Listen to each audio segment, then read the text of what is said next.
W T L It's time! W T L I think we got a show. Oh yeah, we got a show. W T L.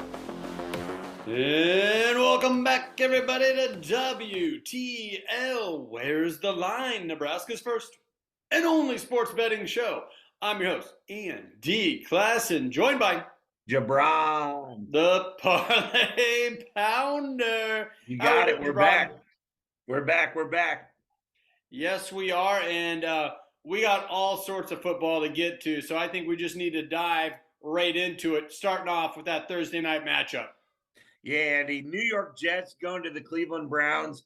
This is a really fun matchup, I think, Andy, not just for New York Jets and finding that new quarterback in Trevor Siemian, but on the other side, Joe Flacco finding that new life after that Baltimore Ravens career. He has a chance to go to the playoffs for the Cleveland Browns here. Yeah, and he's looked pretty good, making play after play with this Yeah. big cannon of an arm. He still got some juice left. The Browns are favored, though, by 7.5 points. I know they're at home. I know they're hot, but over a touchdown with a team on its second or third quarterback now, do you really feel good about that? No, Andy, I was just going to say that the Browns should be favored here, like we said. However, a full touchdown on a short week is hard to pass up here, Andy. Also, the Jets are still a tough out defensively, Yeah. and 3 of their last 4 weeks have resulted in either wins or losses by 1 possession. So 4 of the Jets' last 8 losses have been decided by single digits. So I'm going to go with the Jets plus 7.5. That's still too much for Thursday night football. I like the Jets by plus 7.5. Yeah, you make a really good point there. Even though Cleveland's winning games, it's like they hit a resurgence there. And the Jets, they don't cover. They've only covered 1 out of the last 8 games. So I think you have a couple factors coming together where people are just over betting the Browns here. This has moved an entire point and a half since that opening line. I think we're in agreement here. We don't feel good about that 7.5. No, I mean, there is definitely a path to it just because the Jets are, the Jets still. But this Browns team isn't really just going to, knock the boots off them either. So I still believe it's going to take a little bit for the Browns even just to win this game. Yeah. So I just like them winning by a field goal or so. So I would go with the Jets here. How about that total? It's at 35. It looks like Trevor Siemian is going to start for the Jets. So that's a lot of people are saying, I mean, even with that total being so low, they're still saying smash that under. Where are you at? Yeah, 7 of the Jets' last 8 road games have gone that under total point, and I would have to assume that this is as well. These are 2 pretty dang good defenses, Andy. I know that total's kind of low, but I'm still on the under here. Still on the under. My God, we agree. We agree on both those points. A lot of football to talk about left. You've been adding in a lot of player props and parlays. Are you looking at any plays for this Thursday night game? Just not a lot that I like during this game, Andy. A lot of people would look towards Breece Hall. He had a huge game last week for the Jets, but the Browns defense is just a little bit too much, and they're going to be keen on Breece Hall. On the other side, you got Joe Flacco that we talked about. The only thing that I would like to look at is his TD passes. Over 1.5 is at plus 130 right now. I do believe Flacco, if they do score, he's going to have a big part of it. So that is one that I do like, Joe Flacco. Over 1.5 touchdowns at a plus 130 right now. Okay, that would be the only one. Old Joe Flacco, the former Super Bowl MVP, I think. Yes, sir. All right, now we got another big game in Big D. The surging Detroit Lions. What a fun win for them. What is this, Saturday night? Yes. In Dallas, and the Cowboys find themselves a touchdown favorite. -6 right now. I'm seeing that total being bet down to 53.5 points. This game's going to be on the mothership ESPN. Yeah, Andy, I think I'll probably stick with the Cowboys here. Also, I might just stay away from this one. This is kind of a weird one, Andy. There's a bit of a worry among the Dallas faithful lately. It's getting around playoff time. You know what that means. They're sitting on consecutive losses here, Andy. That said, the Cowboys didn't play terrible against Miami, but, notching like 340 yards, 242 passing and holding a late lead. Dallas has scored a combined 30 points over the last 2 games after hitting 33 in more than 5 straight. That was all wins. Like you said, as for the Lions, are coming off a huge, strong effort against Minnesota with a 28 first down, 389 total yards. I think I do like the Cowboys to bounce back here, Andy, just because I know the Lions don't, they're not world beaters. It's still going to be a close game, and I do like the Cowboys at home by a touchdown. Yeah, this is a touchy one. And this line hasn't moved a whole lot. I think a lot of books had it opening up at 5.5. Now it's at that 6, that key number of 6. I think a lot of folks are staying away from this because there's so many factors at play. Detroit's playing well, but is this a letdown spot for them? I mean, they're coming off such a high. What's the first time in 150 years they make the playoffs, or they won their division? They made a big deal about that. First time since 1993 was the official number there. But can you get that high and stay that high, especially going on a week where you're going to Dallas and playing a team that's, come on, let's face it, they're ticked off, and they didn't play bad and they still lost. Yeah, Andy, and the opposite can be said for the Lions, that the Vikings probably should have beat them this week, and that's a depleted roster there over in Minnesota. So I know it's a division rival and all that kind of stuff, and those games are always close. But if you look at this Dallas Cowboys team, it is aching for a win, and I think they just have what it takes to take on this Lions team. And I think this is a kind of a letdown game for the Lions heading into the playoffs. If they're going to get right, they probably need this loss before that. Yeah. Okay, so now we have that total at 53.5, currently being bet down to 53.5. Detroit's been an over team as of late. 6 of their last 7 games, they have smashed that over. Same cannot be said for the Dallas Cowboys. How are you measuring this one up?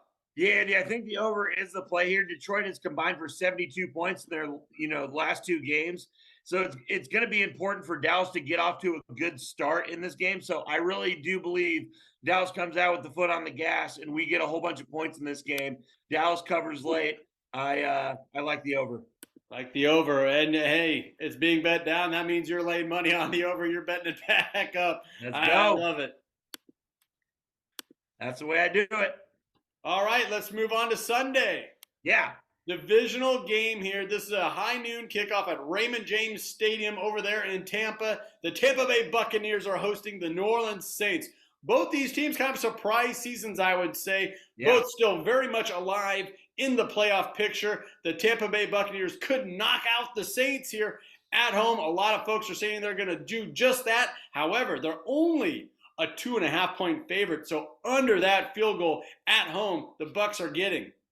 Yeah, I really like that 2.5 line there. If this gets to 3 or 3.5, because we just know that is what this game is going to be. It's going to be one late. This is for, like you said, the NFC South crown. I'll probably stick with the Tampa Bay Buccaneers here. Tampa Bay coming off a pretty good win against the Jaguars, notching 22 first downs and 335 yards of total offense. The Bucs also bagged 4 takeaways in that game. So I really like how Tampa Bay is playing right now. On the other hand, New Orleans kind of a little bit of struggle. Yeah.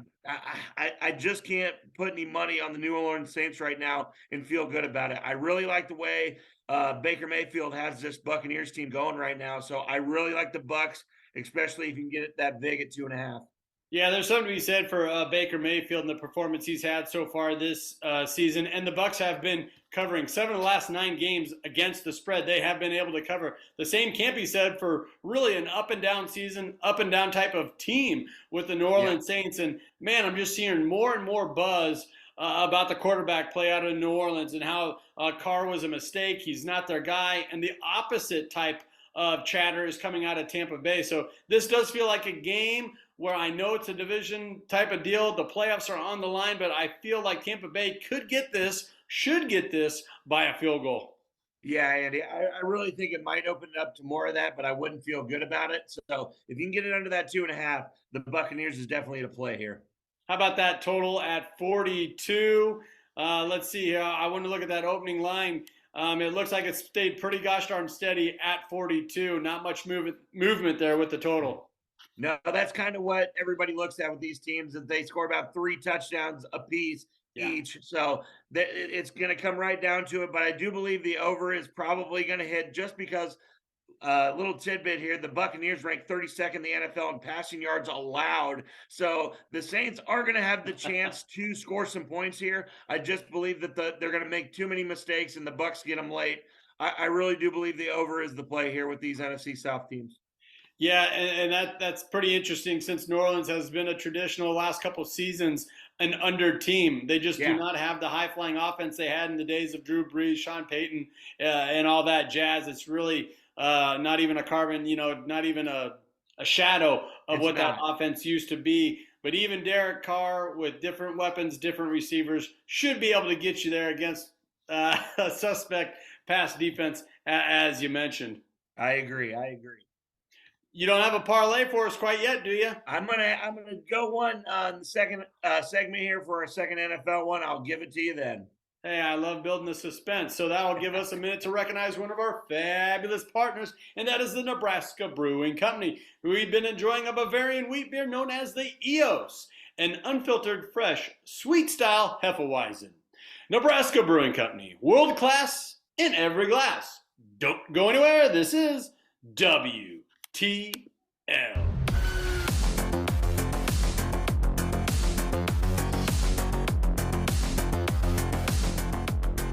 And welcome back, everybody, to WTL. Where's the line? Nebraska's first and only sports betting show. I am your host, Ian D. Klassen, joined by Jabron. Oh, the parlay pounder. Jabron, how we doing? You good. We're back. This is going to be a lot of fun. Yes, we gotta talk about some big time bowl games here. College football is back into full swing. It feels like games on Friday, Saturday, Sunday. Doesn't matter, Thursday.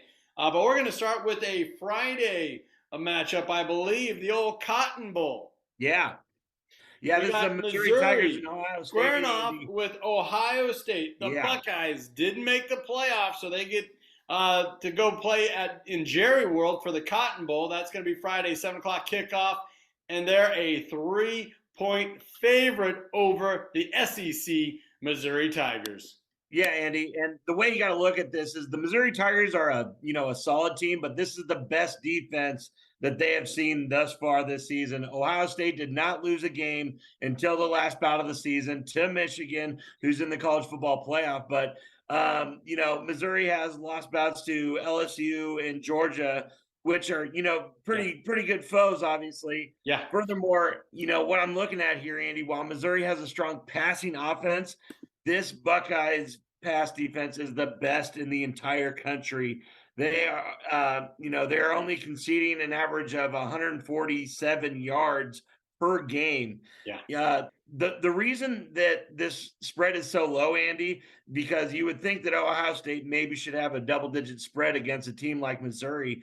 Kyle McCord, there was, talks of him coming to Nebraska and everything. He has landed somewhere else. He is at Syracuse now. So Devin Brown will be starting quarterback for Ohio State.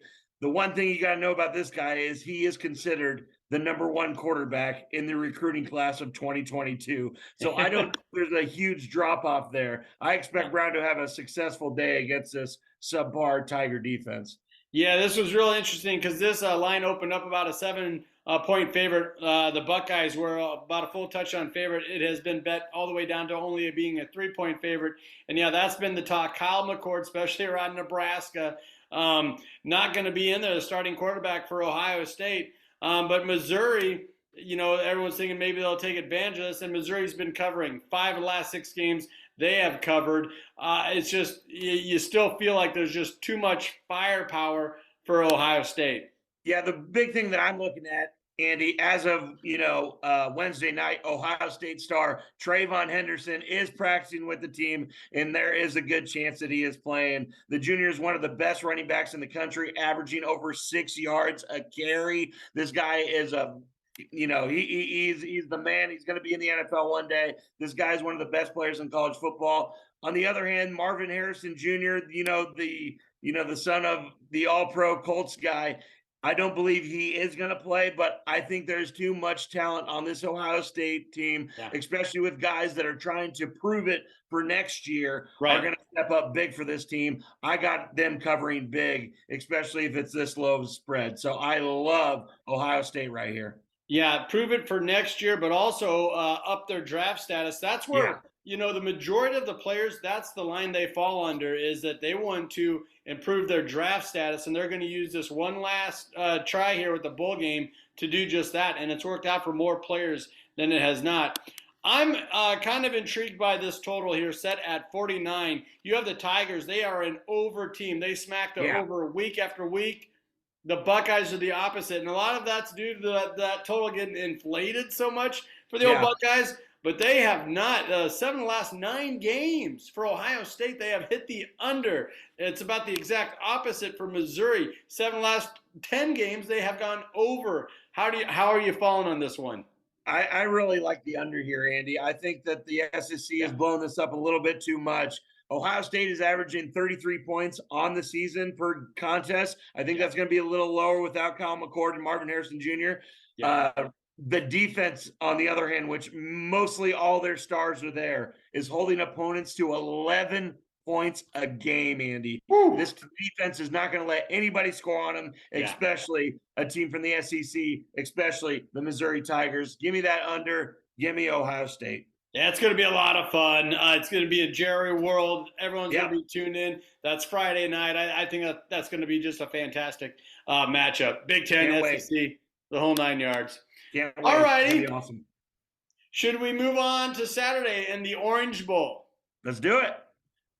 This is going to be so much has been made of this one. The Georgia Bulldogs taking on the 13-0 Florida State Seminoles, team that, won the ACC and got snubbed, did not make the college football playoff. And then a lot of people are pointing to this betting line right here. They are a 19-point underdog to the Georgia Bulldogs. And everyone's saying, that's all you need to know. That's why they shouldn't be in the college football playoff. I think there could be a strong argument, obviously, made why they should be in the playoff. But let's put that behind us. What do you make of the here and now and that point spread? Over 2 touchdowns, nearly a 3-touchdown dog are the Seminoles. Yeah, like you said, what once was going to be a marquee matchup between a pair of teams that were powerhouses all season long, Andy, it's kind of been tarnished due to injuries and opt-outs. Now we're looking at a Georgia team that is, I think they're probably pretty angry that they're not able to go for their 3rd title shot. And then against a Florida State team that, has mostly been gutted of most of their star power on the offensive side of the ball. So, I think Glenn was less than inspiring in that win over Louisville in the ACC title game and now has less weapons to work with against a team that has finished in top 10 in scoring defense. Georgia is better on both sides of the ball at this point, and they should roll past a diminished Seminoles team squad. I just don't really see their season ending on a positive note. And I think everybody's behind Georgia right here, especially the College Football Playoff Committee saying, board on these guys, make us look good, make college football look good for making us make that decision. Yeah, but something's going on in Athens. There's been so many players that have departed. And some of you scratch your head. You're like, why? You're an underclassman. You're getting your playing time. You were a starter. Or this season's going to be your year. And they're still leaving in droves. I think they got the most portal losses of any team. It's just interesting to see that. I also see the motivation factor for Georgia because they might be the team that has the most to be angry with as far as not making the playoff. They only have 1 loss of the season, and it was in the championship game. And it was to who presumably you thought was, Alabama going to make it. So I don't know. I feel like Georgia could come into this one really angry, but there's just so much concern for me where you have a bunch of players leaving that team, basically leaving the coaching staff, right? Yeah, no, I agree with you, Andy, to a certain extent there, Andy. But Georgia has a slew of guys in the transfer portal, like you said, though not a ton of impact players, like you said. It's been a lot of third wide receivers and punt returners, and a couple backup linebackers and tackles and stuff like this. But to my knowledge, most of their impact players will be playing in this game. On the other hand, the Seminole guys, it's their whole entire offense that we've been marveled at this entire year about how they can put up points and win that ACC championship. Right. So I just do believe it's too much for the Seminoles to overcome. I don't believe that they're going to be able to score in that Georgia defense. No matter what, even if the Seminoles were fully strength, it would be a very hard time for them to score. So I love this. Anytime you're looking at a 3 touchdown line, it's pretty crazy, but it is warranted here because Georgia is going to roll over these guys. All righty, we might disagree. I think Florida State could backdoor cover for me here. Just keep within a couple. Real quick, what about that total? This is really interesting. It's been bet down from 46.5 down to 44.5 over the past week and a half or so. And these are two teams that have been hitting the under consistently for the last 5 Florida State. And you know why? They're missing their quarterback, right? But Georgia, they too have hit the under the last 4 of their last 5 games. Are you thinking the same's going to hold true? Are you going to get on the public money and keep betting it down?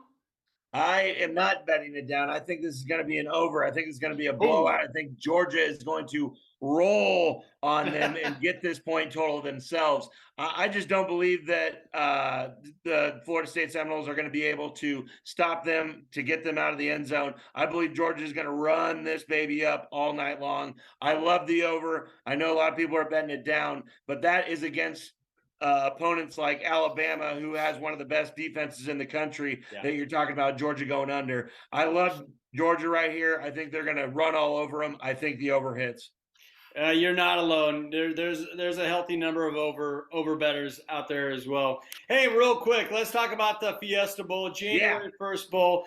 The Liberty Flames, they're 13-0. They're going to be taking on the Oregon Ducks, and much like the previous game, huge point spread here. The Ducks are favored by 17 points. Yeah, Andy. I mean, this was a very good year for Liberty. Made program and Conference USA history by earning, New Year's Six Bowl against Oregon. There's just not a lot here, Andy. Bo Nix is pissed that he's not the Heisman, that, they lost that title game to Washington. They feel like they should be in the college football playoff again. They are going to take it out on this Liberty team that probably shouldn't be at this New Year's Six Bowl. I believe Bo Nix finishes, third in the Heisman, kind of leaves a bad taste in his mouth. He's going to come out here, probably throw for about 6 touchdowns, and the Ducks are going to smack him big time. I love the Ducks, obviously, but Oregon all the way in this one. I'm sorry, Liberty. The fairy tale ends here. The Flames are going to flame out, you're saying? They are. The Ducks are going to be squawking. Totals at 67. With that type of language, you're thinking the over might hit? I am thinking the over might hit, Andy. No matter what, the Liberty Flames can score a little bit, but I believe if they can get 20 on the board, Oregon's going to be able to cover the rest by themselves. So I love the over. Like I said, Bo Nix, the whole offense. They play fast. So no matter what, they can make up those points, even if it gets a little squirrely at the end there. I definitely like the over. It's tough to make a case for Liberty, and we don't know a lot about them, but they did have a fantastic year. Well, we're up against it, so real quick, let's take a minute to recognize one of our fabulous partners, and that is the Stock and Rod Company, an outdoor lifestyle brand for those seeking adventure. Whether it's hunting, fishing, hiking, they got you covered. Visit Stock and Rod, all one word, .com to get your wild game on. Don't go anywhere. This is WTL.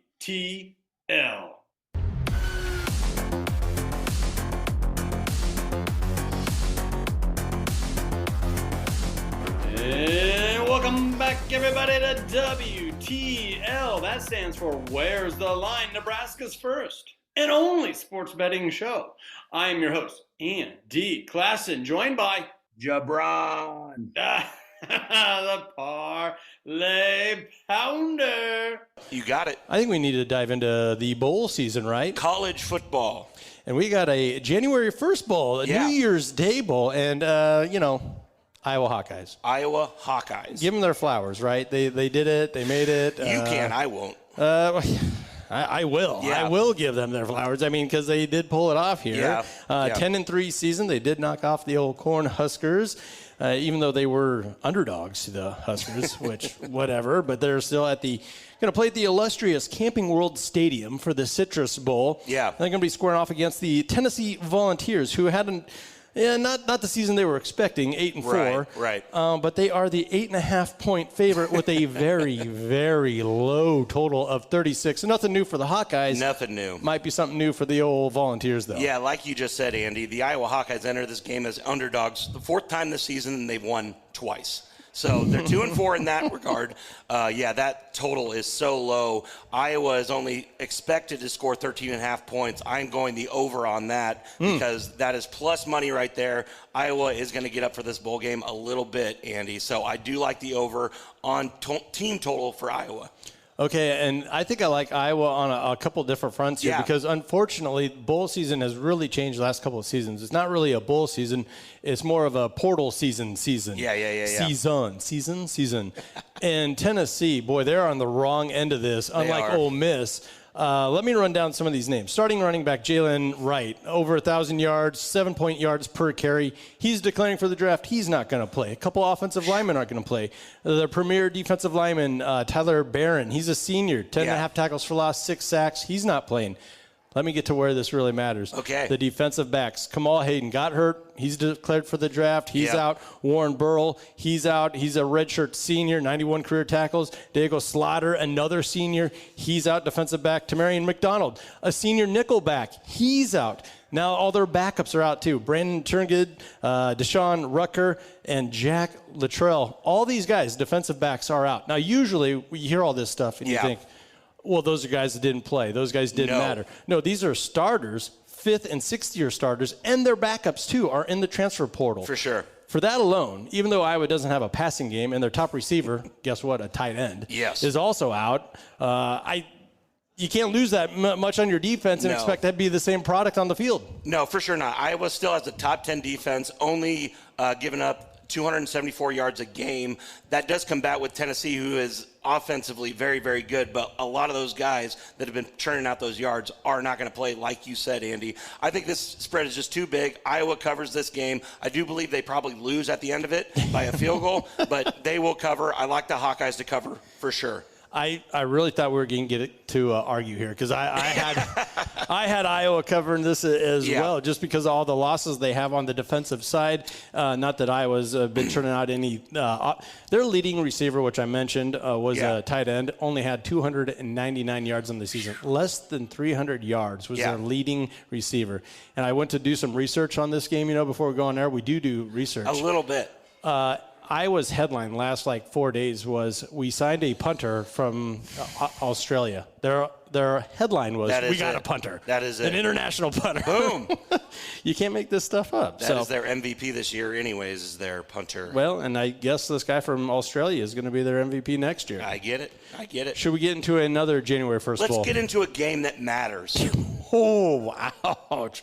All right, we were talking about Alabama taking on Michigan for the granddaddy of them all, the Rose Bowl. Yeah. And wouldn't you know it, Michigan is this line has been tightening up, but it's got down to a 1.5-point Michigan favorite. Yeah, the Crimson Tide are 5-3 against the spread this season, Andy. Michigan 7-6 against the spread. They don't cover as much as the Crimson Tide, but they are perfect with that record, Andy. So I get why they're favored, but Crimson Tide, in my mind, should be the favorite here, and I think they take down this game. That money line that I'm looking at, plus 110 for the Alabama Crimson Tide. Nope. That's money. That is plus money all day. That's going to happen. Alabama is in the national championship game. Okay, don't you think this game is going to get ugly? It's going to be one in the trenches. Yeah, for sure. And if we're talking about that, I think the Wolverines, well, they do. They statistically and everything else, they have a better running game and they got a better running defense than Alabama. So if that's your thought process, shouldn't the Wolverines be able to prevail here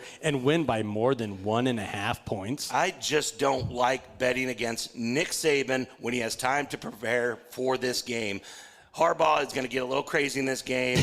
Is he even able to be on the side? No, I know he is. But he's already served 2 suspensions. He should be good to go for the bowl just like Alabama, Andy. Nick Saban, greatest coach of all time in college football. He takes this game down by himself. The under will hit, though. I like the under. Now that's a curious line that you're thinking as well, because the over has smacked. Yeah. 7 of the last 9 games for Michigan, much of the same for Alabama. 5 of the last 6 games, the over is hit. Why would you think all of a sudden when 2 over teams, hot offenses, would now hit an under? I just think overall when this game comes down to it, it's going to come back to quarterback play, not turning the ball over, and a defensive just juggernaut game for the Alabama Crimson Tide. I just believe their defense is that much better. They're going to have a game plan for Corum. Alabama all day with the under. Well, we can disagree there. I'm taking the Wolverines. I do like your idea, though, that this will be a slowed-down game that really works into the comfort levels of both coaching staffs. Yeah. Harbaugh's okay with just running the ball, so is Saban, and they'll actually welcome that slugfest of a game. I think so. It'll be a fun game for those old football purists. Should we talk about a game now that's a little bit more up to speed with that modern-day game? A little slinging. The Sugar Bowl. That's the Texas Longhorns, 12-1, taking on the Washington Huskies, who are 13-0. One of those 13-0 teams that actually made the playoff. Yeah. Can you believe it? That's a good deal. Good for those guys out there. They made the playoff, and all they did was win their conference and win all 13 That's all games. they had to do to get in. But they are a 4-point underdog to the Longhorns. Yeah, Andy, like you just said, the Huskies' defense has been very vulnerable at times coming down the stretch here, giving up 24 points per contest. I think Texas is really going to exploit this. I love the Horns in this game. I hate Texas in general, but I love them in this game. 4 points. I think they might win by multiple touchdowns here. Horns I down. just really think Texas is rolling right now. Washington kind of limped into this game. They had a really good game against Oregon, but I just do believe it's time for them to lose. Gibran, you ignorant schmuck. They limped into a game that they beat the Oregon Ducks. They did. Okay, let me lay this out there for you. Yeah. If Baylor, Kansas State, TCU, and Iowa State, that juggernaut of Iowa State, can all throw for under 300 yards on this Texas defense, I think the best passing offense in the nation can also pass for 300 or more yards on the Longhorns. And if they do that, they will win the game. Petrus is going to do it. Okay. I think the odds makers have this wrong. It should be Washington favored by 3 or 4 points, not Texas. Well, yeah, Andy, that does not make sense. So the Huskies have won 8 one-score victories. It's bound to catch up to them. Okay. This is when it does. Texas should be able to control the game with dominant run game and a lethal pass rush. They have 32 sacks on the year. They are going to get to Penix Jr., put him on the ground. This game is Texas Longhorns all day. So almost nobody dropped back to pass more than the Huskies, right, with that high-flying offense. For sure. They only gave up 11 sacks all season. That offensive line is up to the taxes. Get ready. There's no injuries there to talk about. Also, the Huskies have one of the most prolific, high-octane offenses in the nation. They lead in big play percentage, more 10-yard or more plays than anybody else in the nation. Texas, on the other hand, gives up as much. Their defense is leaky. They have great athletes, but as always, we say, well, Texas has the best athletes. But, okay, show me. Okay. I mean, they knocked off Alabama. They did. Then what? Then where's that one? We're going to see it back to back. It's Texas versus Alabama in the national championship. Alabama's going to get their revenge on it. It's Alabama national champions this year. You can put that future in as well if you want to. Alabama. Wow. So you have Alabama taking on Texas in a rematch. And then you have Alabama taking them down this time. This is the way. Oh, you're such an SEC guy, old Big 12 guy, and you're just going to be a full SEC guy. I am going to be after I have to next season there. Yep. Unbelievable. I agree. Unbelievable. All righty. Well, I think it's about time that we mention some of our sponsors here. Yeah, let's do it. Did a little house cleaning. House cleaning. Is that what they say? Let's take a minute to recognize one of our fabulous partners. That's the Nebraska Brewing Company. We've been enjoying a Bavarian wheat beer known as the EOS. The unfiltered EOS is a fresh, sweeter style Hefeweizen, thanks to its notes of vanilla and nutmeg. Do you notice? That's good stuff. Were you on top of that? I was. You got that? I listened to it. It's good stuff. Nebraska Brewing Company, world class in every glass. Don't go anywhere. This is WTL.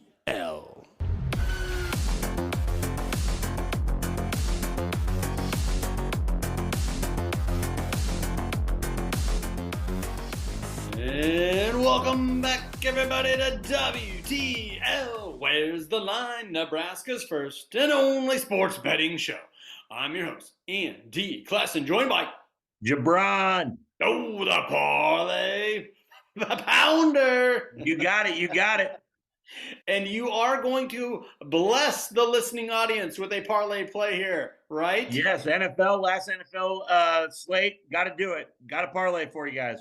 Yeah, so many noon kickoff games. There's going to be a huge slate there, a few afternoon games, and then no Monday night. And they've been doubling up Monday night, here and there. So we're going to wrap things up with the final Sunday night game of the regular season. You got it. So let's start with a high noon kickoff, and I'm talking about the Dolphins heading on up to Balmer to take on the Baltimore Ravens. The Ravens, after a very impressive performance against the 49ers, head back home, finding themselves a 3.5-point favorite. This is a curious one here because you got to be impressed with what you saw from Baltimore, but Miami might have had just as good a game of their own last week.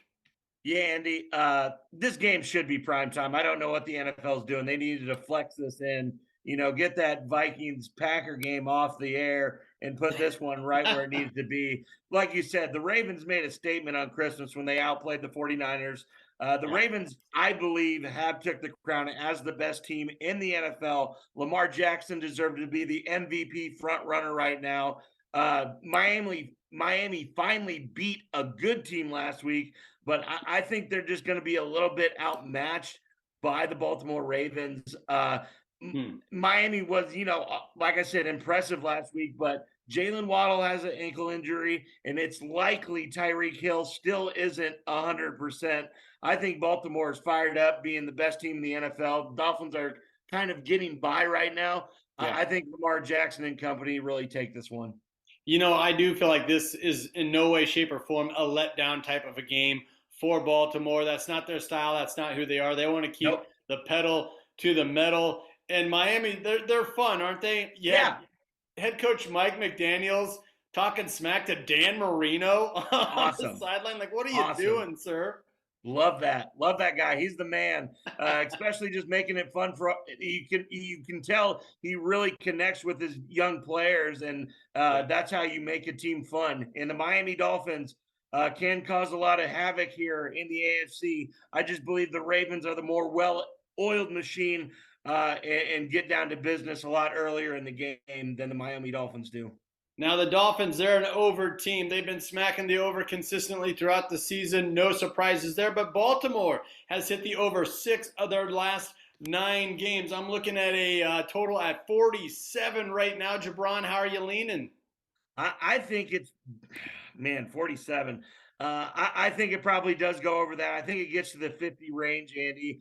Right now, I'm looking at about a 28-24 Ravens win, so that would eclipse that. So I like the over here, and I like the Ravens. Yeah, and a lot of point predictors, point models have this at a push or an over. So I think Baltimore can get a late score there with Tucker and his big leg to get us to that cover, get us to that over.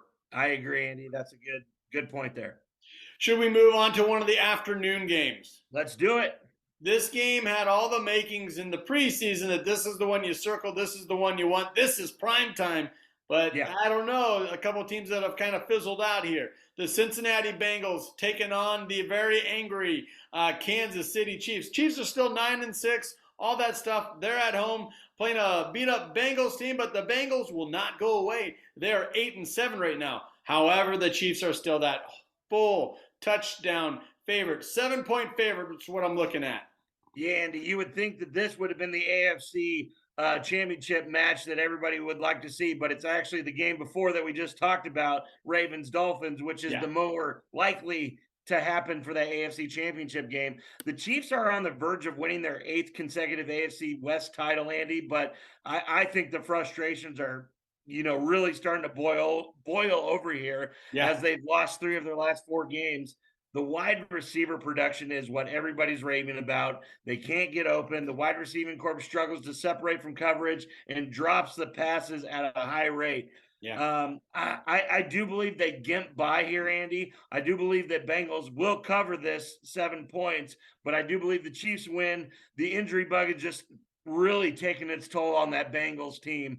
Yeah. I believe that they cover, but the Chiefs squeak away with a win, 24-20. And Jake Browning's been a pleasant surprise for the most part for Cincinnati, but it's got to end sometime, somewhere. And Kansas City still has a great defense.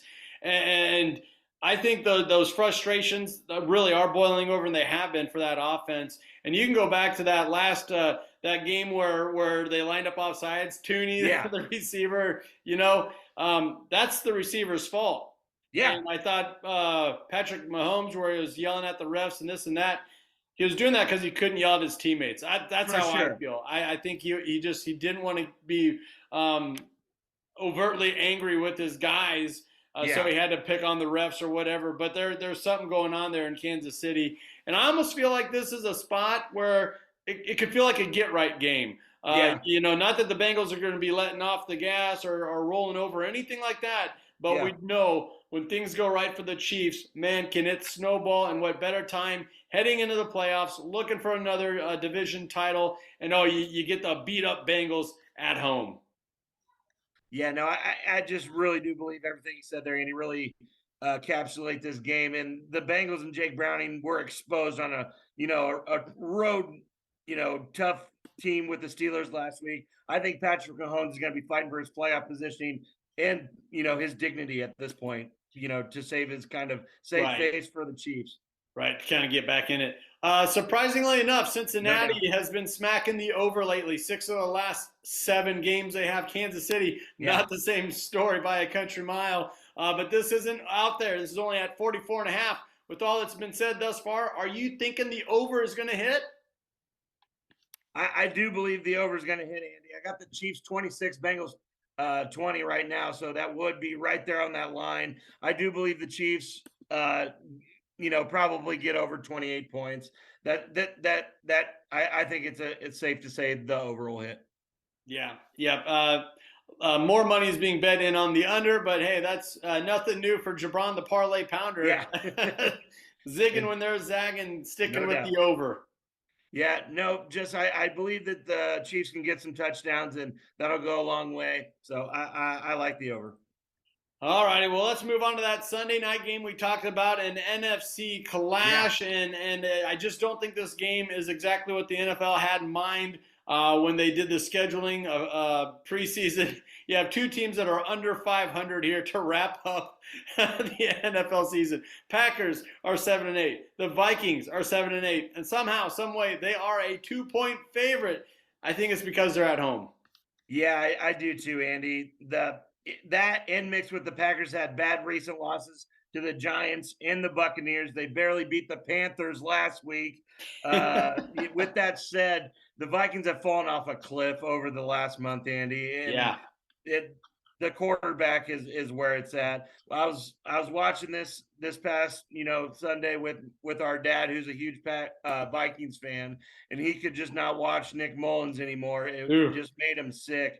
The Vikings are getting that slight edge because they're at home, but I do believe the Packers are the better team from top to bottom and a more stable quarterback with Jordan Love. Yeah. Also, the last 3 seasons, these meetings have been split, so the trends would suggest the Packers winning here after losing the first meeting in October.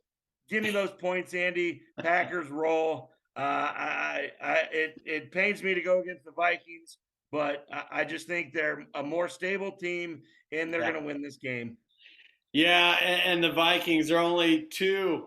They've only covered twice out of the last 10 games at home. But Green Bay, not much better. They've only covered 4 of their last 8 games. It really is kind of a pillow fight of the NFC North. And I can't say anything as a Bears fan. Right. You're at 7-8. So NFC North just not bringing their best out this season. Nope. If your name's not Detroit, you're not playing anymore. So that's just the way it is. But I do believe the Packers get away with this one. Now that total is set at 46.5. Majority of the money is going in on that under, and it has been bet up the past couple of days to this 46.5 from 43.5 where it opened. It is kind of intriguing, Andy, just because even with the Vikings, you saw it last week that if you can get Jefferson the ball, if you can get these guys the ball, they're going to score because of how talented they are. So, I mean, I can't just say that I'll go with the under just because these teams are struggling. I do believe there are some playmakers in this game that can make this go over, Andy. So if I had to lean away, it would probably be the over. But you look at Hawkinson not being able to play, Jordan Addison not being able to play, it does make you want to fall on the sword there and go with the under. So I think I'll sidestep it. I think people are probably correct with going on the under. Yeah, I like the under too. Just watching Mullins play is enough for me. And just get it around Justin Jefferson, and he makes plays. But how many times can you do that? Throw the ball into triple coverage without turning it over. Yeah, you saw it last week. That's what he did. All righty, Mr. Parlay Pounder. We've kept the people waiting. Let's hear that parlay play. Okay, I got a 3-team parlay here, Andy. I'm starting out with the Jacksonville Jaguars -6.5 against my Carolina Panthers. I believe they have it in them to beat the Panthers by a touchdown. Second leg is the Los Angeles Rams over the New York Giants. Staggering line here of only -5.5. I believe the Rams are one of the sneaky teams in the NFC that could go a long way in these playoffs. So -5.5 against the New York Giants, lock that in. And then we talked about it, the Tampa Bay Buccaneers over the New Orleans Saints. Line's only at 2.5 right now. I believe this all hits. This is 25 to receive 150, Andy. I believe it's going to hit. I like that payout. I really like the Rams. You wedged right there in the middle, having a very quiet, solid season. Matt Stafford looks like the Matt Stafford of old. That's a good cog to put right there in the middle. No doubt. And if you just want to bet that one and put your whole bank load on it, I approve of that as well. Nothing wrong with that. Nothing wrong with that whatsoever. Well, that'll about do it for us this week, folks. Thank you for hopping on board, giving us a listen. And please be sure to follow us on ESPN Tri-City Radios, their Facebook page. Our Twitter handle's been growing and catching some a little bit of back and forth. That's always fun to create content on there and hear back and forth with the fans. Also, our YouTube channel, please, if you haven't already subscribed, that has really been taken off. And once again, we get to have poll questions and things of that nature where everybody gets to kind of voice their opinion and let us know when we were right and really let us know when we were wrong. Yep, love that. And you got something going on over there on TikTok, right? Yeah, for sure. Just look at us at WTL Sports Betting. Type that in, you'll find us. Normally, before primetime games in the NFL or college football season, we are always putting TikToks on there for our best plays of the day, parlays as well. There you go. For Jabron, the Parlay Pounder, I'm Andy Klassen. Thank you for listening. This has been WTL.